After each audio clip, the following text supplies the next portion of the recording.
Robert அவன் வந்து பொலிட்டிக்கலாக ஒரு உயர் பதவியில் இருக்கான். அவன் ஹாஸ்பிட்டலில் அவன் ஒய்ஃப் குழந்தை பிறக்கிறதுக்கு வெயிட் பண்ணிட்டு இருக்கான்.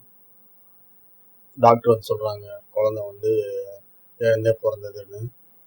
ராபர்ட் என்னன்னா இதை வந்து ஒய்ஃபிட்ட எப்படி சொல்கிறதுன்னு ரொம்ப கஷ்டத்தில் இருக்கான். அப்போ வந்து ஒரு ஃபாதர் வந்து என்ன சொல்கிறாருன்னா, நீங்கள் வந்து அடாப்ட் பண்ணிக்கலாம் அப்படின்னு சொல்கிறாரு. ஆனால் ராபர்ட் என்ன சொல்கிறான்னா, ஒய்ஃப் வந்து அடாப்ட் பண்ணுறது வந்து இஷ்டம் இல்லை, அவனோட சொந்த குழந்தையா இருந்தாலும் சந்தோஷப்படுவா, அதுக்கு என்ன பண்ண எனக்கு ஒன்றுமே தெரியல அப்படின்னு சொல்லிட்டு இருக்கான். அதுக்கு ஃபாதர் என்ன சொல்கிறாருன்னா, இதை தவிர ஒரு வழி இல்லை, அவங்களுக்கு தெரியாமல் வந்து அடாப்ட் பண்ணிக்கோங்க, இது சேம் டேட்டில் இப்போ இன்னைக்கு பிறந்த ஒரு குழந்தை இருக்குது, அதை நீங்கள் அடாப்ட் பண்ணிக்கலாம் அப்படின்னு சொல்கிறாங்க. வேறு வழி இல்லாமல் ராபர்ட் வந்து ஒத்துக்கிறாரு. அந்த குழந்தைய அடாப்ட் பண்ணிக்கிறாங்க. அடாப்ட் பண்ணிக்க வந்ததுக்கப்புறம் ஒரு 5 வருஷம் கழிச்சு ஒரு பர்த்டே நடக்குது. அந்த பர்த்டேல அந்த பையனை பார்த்துக்கிட்ட நானி வந்து தற்கொலை பண்ணி இறந்து போகிறாங்க. அந்த பையனோட பேர் வந்து டேமியன். அந்த பிரச்சனைக்கு அப்புறம் நிறையா வந்து ஸ்ட்ரேஞ்சான விஷயங்கள் நடந்துகிட்டே இருக்குது. இதுக்கிடையில் ராபர்ட்டை ஒரு ஃபாதர் வந்து மீட் பண்ணணும்னு சொல்லிட்டே இருக்காரு. ஒரு டைம் மீட் பண்ணுறாரு. மீட் பண்ணி உங்கள்கிட்ட இருக்க குழந்தை வந்து ஒரு சாத்தானோட குழந்தை, ஆனால் அந்த குழந்தைய கொல்லணும், அப்படி கொல்லலைன்னா உன்னோட மனைவியை வந்து அந்த குழந்தை கொன்னுடும், மனைவியை மட்டுமில்லை உன்னையோன்னு நிறைய பேர்களை வந்து அது கொல்லணும் அப்படின்னு சொல்கிறாரு. ஆனால் ராபர்ட் வந்து அதை நம்பவே இல்லை. அந்த ஃபாதரை பயங்கரமாக திட்டிட்டு வீட்டுக்கு போகிறாரு. வீட்டுக்கு போயிட்டு அவன் ஒய்ஃப்கிட்ட பேசிகிட்டு இருக்கும்போது அவன் ஒய்ஃப் சொல்கிறாங்க, நான் ப்ரெக்னெண்ட்டாக இருக்கேன், ஆனால் வந்து எனக்கு இந்த குழந்தை தேவையில்லைன்னு. ராபர்ட்டுக்கு ரொம்ப அதிர்ச்சி ஆகுது. ஏன்னா இப்போ தான் வந்து ஃபாதர் வந்து சொன்னார், அவங்க ஒய்ஃப் வந்து திரும்ப ப்ரெக்னெண்ட்டாக இருக்காங்க, ஆனால் வந்து அந்த குழந்தைய அந்த சாத்தனோட குழந்தை வந்து தங்க விட மாட்டான் அப்படின்னு. ராபர்ட் ரொம்ப ஆச்சரியமாக இருக்குது. ஆனால் ஒய்ஃப் அபார்ட் பண்ணுன்றாங்க, இவர் வேணான்றாங்க. இதுக்கப்புறம் அந்த குழந்தைய அபார்ட் பண்ணாங்களா, இல்லை டேமியன் வந்து நிஜமாவே சாத்தனோட குழந்தையா, இதெல்லாம் ராபர்ட் வந்து எப்படி சமாளித்தார் அப்படிங்கிறது தான் 1976 வந்த இந்த ஓமன் படத்தோட மீதி கதை. இப்போது இந்த படத்தோட சுவாரஸ்யமான விஷயங்கள் என்னென்னு பார்க்கலாம். இந்த படம் ஒரு ஹாரர் மூவி. இதோட கான்செப்டே ரொம்ப புதுசான கான்செப்டு. ஒரு சாத்தனோட குழந்தைய வச்சு எப்படி பூமியில் வந்தால் எப்படி இருக்கும் அப்படிங்கிறது. படத்தோட ஆரம்பத்துலேருந்தே நமக்கு பயமுறுத்துகிற மாதிரி ஒரு மியூசிக் இருக்கும். அந்த குழந்தைய காமிக்கும் போது ஒரு மியூசிக் போடுவாங்க. அந்த மியூசிக் கேட்குறது நமக்கு பயம் ஆரம்பிச்சிடும். எப்போ என்ன நடக்க போகுதுன்னு. ஆனால் அந்த பேய் மாதிரி முகம் எதுவுமே இருக்காது. ஆனாலும் வந்து இந்த ஹாரர் எலிமெண்ட் இருக்கும். படம் ஆரம்பத்துலேருந்து கடைசி வரையும் நம்ம பயத்தோடு இருப்போம். நிறைய ஸ்ட்ரேஞ்சான விஷயம் நடக்கும். ஒவ்வொன்றா நடக்க நமக்கே வந்து பயமாக இருக்கும். இது மாதிரி நிஜமாகவும் இருக்குமா அப்படிங்கிற ஒரு மைண்ட் வந்து நம்ம தாட்டில் படம் பார்த்து முடியும் போது தோணும். இந்த படத்தோட ஸ்க்ரீன் பிளே சூப்பராக இருக்கும்.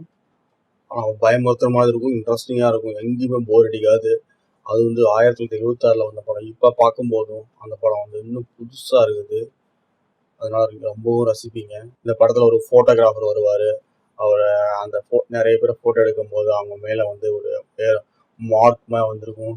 அது வந்து ஃபஸ்ட்டு வந்து என்ன பண்ணிச்சு பாருன்னா, ஒரு தப்பாக வந்திருக்கு, ஏதோ மிஸ்டேக்காக வந்திருக்கு. ஆனால் நிறைய திரும்ப எடுக்கும்போது ஒருத்தங்களையே எடுக்கும்போது அந்த மார்க் வந்திருக்கும். அவங்க மார்க் வந்தவங்களாம் தொடர்ந்து இறந்துட்டு வருவாங்க.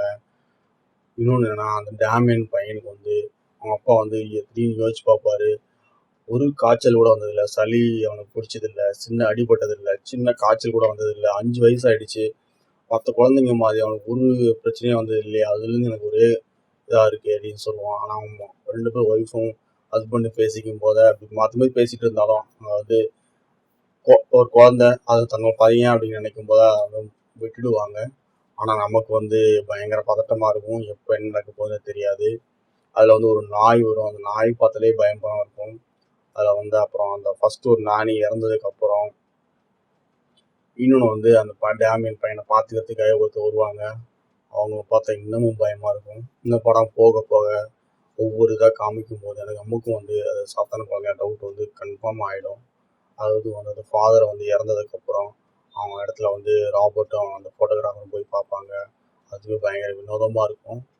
அதெல்லாம் பார்க்கும்போது இன்னும் பயம் நமக்கு அதிகமாகும். ஆனால் ராபர்ட்டுக்கு வந்து எவ்வளோதான் இது பண்ணாலும் ஒரு குழந்தைய வந்து நம்ம அப்படி நினைக்கக்கூடாது அப்படின்னு இருப்பார். கடைசி வரைக்குமே நமக்கும் ராபர்ட்டுக்கு வந்து அந்த பதட்டம் இருந்துகிட்டே இருக்கும், அந்த பயமும் இருக்கும். அந்த குழந்தை வந்து ஒரு 5 வயசு குழந்தை, அதை பார்த்தா நமக்கு பயம் வரும். அந்த குழந்தை வந்து ஒரு இடத்துல வந்து சிரிப்பான் படத்தோட கடைசியில். அதை பார்க்கும்போது அவ்வளோ பயமாக இருக்கும். சாத்தனோட சிம்பிள் வந்து அந்த குழந்தை உடம்புல இருக்கும், அந்த 666ங்கிறது. அது அப்புறம் வந்து அந்த குழந்தைய வந்து எப்படிலாம் வந்து கொன்னா, அதை வந்து பலி கொடுத்தானா அதுலேருந்து விடுவிக்க முடியும் அப்படின்னு சொல்லலாம் போது ரொம்ப பதட்டமாக இருக்கும், பயமாகவும் இருக்கும்.